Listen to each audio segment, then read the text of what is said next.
ಸಂಸತ್ತಿನಲ್ಲಿ ಬಾಬಾ ಸಾಹೇಬರನ್ನು ಸ್ಮರಿಸಿದ ಪ್ರಧಾನಿ ಮೋದಿ.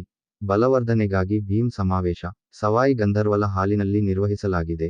ನಮ್ಮ ಭಾರತ ದೇಶ ಸಂವಿಧಾನವನ್ನು ಎಷ್ಟೋ ಕಷ್ಟಪಟ್ಟಿ ಬರೆದಿದ ನಮ್ಮ ಭಾರತ ರತ್ನ ಡಾಕ್ಟರ್ ಬಾಬಾ ಸಾಹೇಬ್ ಅಂಬೇಡ್ಕರನ್ನು ಇವತ್ತಿನ ದಿನ ಅವರನ್ನು ಸ್ಮರಿಸಿದ್ದಾರೆ.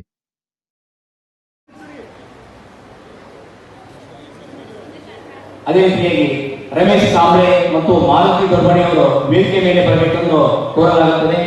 ದಯವಿಟ್ಟು ಬಾಬಾ ಸಾಹೇಬ್ ಅಂಬೇಡ್ಕರ್ ಅವರ ಅಭಿಮಾನಿ ಬಳಗ ಎಲ್ಲರೂ ಸಹಿತ ಈ ಒಂದು ವೇದಿಕೆಗೆ ಬಂದಿದ್ದೇರಿ. ನಿಮಗೂ ಸಹಿತ ಈ ವೇದಿಕೆಯ ಪರವಾಗಿ ಈ ರೀತಿಯಾದಂತಹ ಒಂದು ದೊಡ್ಡ ಸಂಖ್ಯೆಯಲ್ಲಿ ಕುಲ ಬಾಂಧವರು ಸೇರಿರ್ತಕ್ಕಂಥದ್ದು ಪ್ರಥಮ ಬಾರಿಗೆ ಅಂತ ಅನ್ಸುತ್ತೆ. ಸೊ ಈ ಒಂದು ವಿಶೇಷ ಸಂದರ್ಭದಲ್ಲಿ ಯಾತಕ್ಕೋಸ್ಕರ ಆಯೋಜನೆ ಮಾಡಿದೆ ಅಂತ ಹೇಳಿ ಮುಂದೆ ಪ್ರಸ್ತಾವನೆ ಆಗ್ತದೆ. ಎಲ್ಲೋ ಒಂದು ಕಡೆ ಸಂಘಟಿತವಾಗಿದ್ದಾಗ ಅದಕ್ಕೆ ಶಕ್ತಿ ಹೆಚ್ಚಿಗೆ ಬರುತ್ತೆ ಅನ್ನೋ ಒಂದು ದೃಷ್ಟಿಯಿಂದ, so unity is a strength ಅನ್ನೋ ದೃಷ್ಟಿಯಿಂದ ನಾವೆಲ್ಲ ಕೊಟ್ಟಿದ್ದೇವೆ.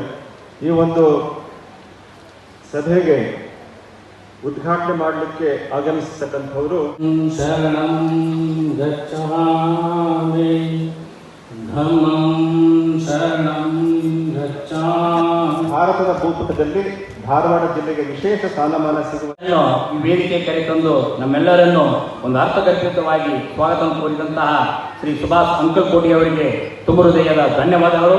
ಅದೇ ರೀತಿಯಾಗಿ ಕಾರ್ಯಕ್ರಮದ ಸ್ವಾಗತವನ್ನು ಡಾಕ್ಟರ್ ಕ್ರಾಂತಿ ಕಿರಣ್ ಸರ್ ನಡೆಸಿಕೊಡಬೇಕೆಂದು ಕೋರುತ್ತೀವಿ.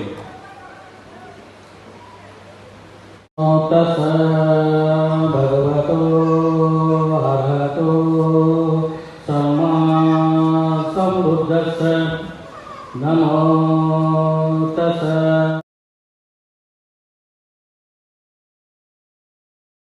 ಸ್ಟ್ರೆಂಥನ್ ಮಾಡುವ, ನಮ್ಮ ಸ್ವಾಭಿಮಾನವನ್ನು ಗಟ್ಟಿ ಮಾಡುವ, ನಾವು ನಮ್ಮ ಕಾಲ ಮೇಲೆ ನಿಲ್ಲುವ ಹಾಗೆ ಯೋಜನೆಗಳನ್ನು